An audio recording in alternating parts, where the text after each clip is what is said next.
Madam President, I want to thank my colleague from New York. Many of the things that he has said on the floor this morning reflect what I've seen back in Illinois in the last 5 or 6 weeks that we've been home. People I've spoken to who are genuinely suffering because of the coronavirus pandemic and the state of the American economy. There was a moment here on the floor of the Senate earlier this year when the gravity of the situation brought us together. It was March the 26th, almost 6 months ago, when we voted 96-0 to pass the CARES Act, a $3 trillion effort to try to keep America's economy alive, breathing during this pandemic and the impact it's had on all of our lives. $3 trillion, money for the unemployed, substantial sums for those who were about to see their lives transformed overnight, laid off and fired from jobs that may never return. They tried to keep their families together with mortgage payments, rent payments, automobile loans, credit responsibilities they faced, and just putting food on the table.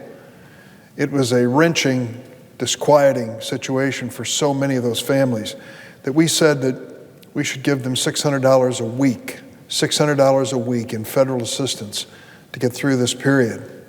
What we did not only helped those families, but it helped the economy. The money those families received was spent almost instantaneously. That's understandable.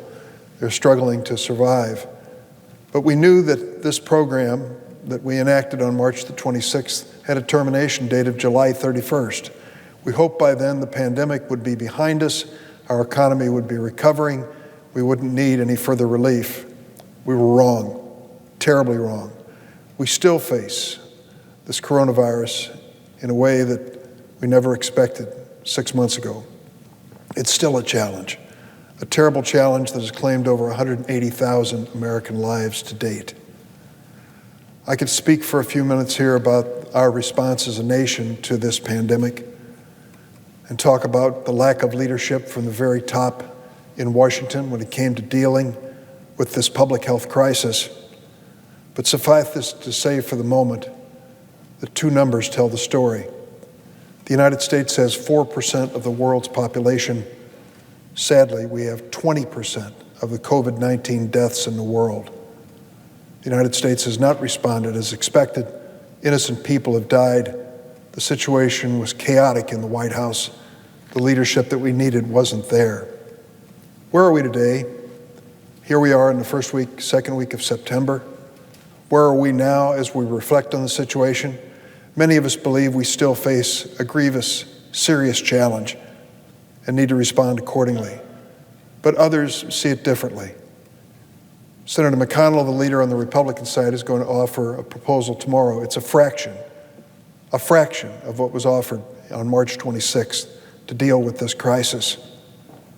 Many people, obviously, on the Republican side feel that America is headed in the right direction, and therefore we don't need to make a substantial investment in people and businesses and the health resources of this country. For those who come to the floor and argue that America is headed in the right direction, 3/4 of the American people disagree with them. You see a survey taken just 2 weeks ago. 75% of the American people said America's headed in the wrong direction. So when the Republicans come up with a modest, almost immodest proposal that they're going to bring to the floor tomorrow, they disagree with 3/4 of the American people. And many of them obviously believe that we don't have to make a massive investment in helping families who are fighting unemployment, helping businesses to survive. They must believe that the worst is behind us. Well, it turns out 2 out of 3 of the American people disagree with them. That's right. 2 out of 3 in a recent survey in America said the worst is still ahead. Wrong direction, 75%. The worst is still ahead by 2/3. And what is the response on the Republican side? First, it was silence. You see, it's been almost 4 months now since the House of Representatives, under Democratic leadership of Speaker Pelosi, passed the HEROES Act, a $3 trillion investment to make sure that we stood by the families that were unemployed, to make sure that we put money into the hands of businesses that needed to survive, to make certain that we had adequate testing across the United States, to give money to schools so that they could weather this crisis as they readjust to the challenges they face, to put money in the hands of hospitals and providers that are in some cases just hanging by a thread because of the state of the economy and this medical challenge. That's what Speaker Pelosi did almost 4 months ago. In the meantime, in that 4-month period, the Republican leader of the Senate has done nothing. Nothing. Didn't bring a bill to the floor, didn't pass a bill and call for a conference committee.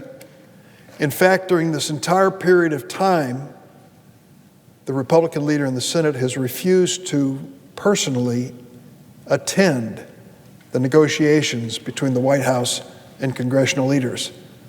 Both he and House Republican leader McCarthy have boycotted any negotiation sessions.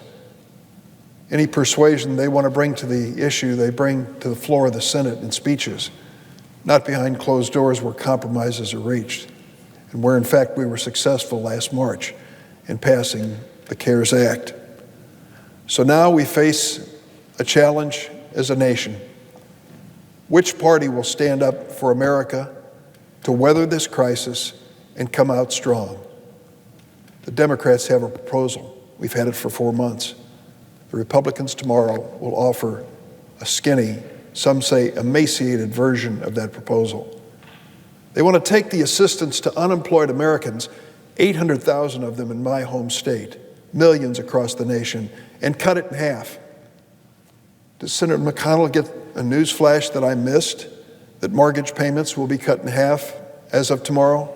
Rental payments will be cut in half as of tomorrow? The car payment will be cut in half?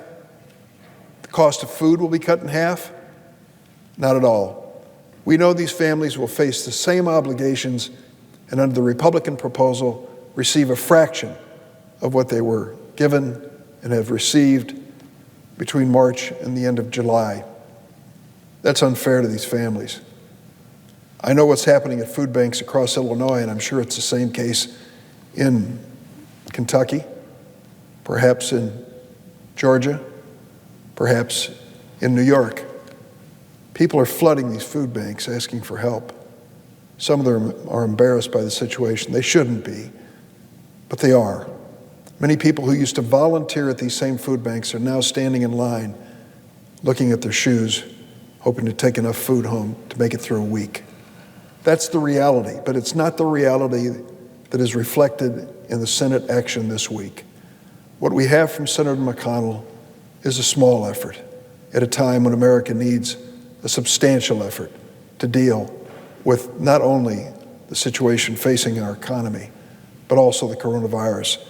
And I'm troubled too, because I represent a state that's so diverse, the great city of Chicago, but all the way downstate, my roots, small town America, rural America. Many of the hospitals and healthcare providers in those areas are literally struggling to survive. They are looking to Washington for a helping hand. Do you know what it means to small town America to lose a hospital? It's devastating, not only from the viewpoint of healthcare and emergency care, which is unavailable on a timely basis in many places, but also because it's hard to keep a business or attract a business if you don't have quality health care nearby. Many of those hospitals are struggling to keep the lights on and survive, and they won't make it unless we step up. So what is included in the Republican proposal when it comes to these health care providers, to increasing Medicaid assistance for them, for example? Virtually nothing. I can't understand this. I've got to believe that the Republican leadership representing states with small towns and rural populations are hearing exactly what I'm hearing in downstate Illinois. And yet, when it comes to a proposal on the floor, they're doing nothing. Nothing. And let me just add in closing here, if we don't take testing seriously in America, we cannot be serious about reopening the economy, reopening schools, from colleges to kindergartens. That's the reality. To be able to test in an effective, cost-effective way the people who are positive for this virus, so that they are notified and stopped from circulating among those who are, at that point, healthy. But the testing investment by this bill on the Republican side doesn't meet the challenge at all. They can't call for opening the economy on one hand and ignore the responsibility for testing on another. So where do we go from here? Well, tomorrow is a symbolic partisan vote on the Republican side, when it should be much more. And after it is finished, and we know the outcome, perhaps then the Republican leader in the Senate will be willing to sit down and negotiate. Will he be willing to occupy that empty chair in that negotiating room with the White House and Democratic congressional leaders? Will he be willing to sit down and actually work out a compromise comparable to the CARES Act that passed here in March of earlier this year? That's what it takes. Not a speech on the floor, not a press release, not a symbolic vote, but something much more significant.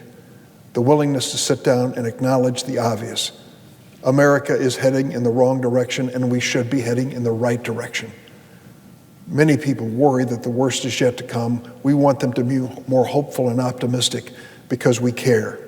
And if both parties do care, to help the unemployed, to help businesses, to make sure that our healthcare providers have the resources that they need, then we can start to address this coronavirus, this pandemic, with the leadership that has been so lacking in the months that we faced it this year.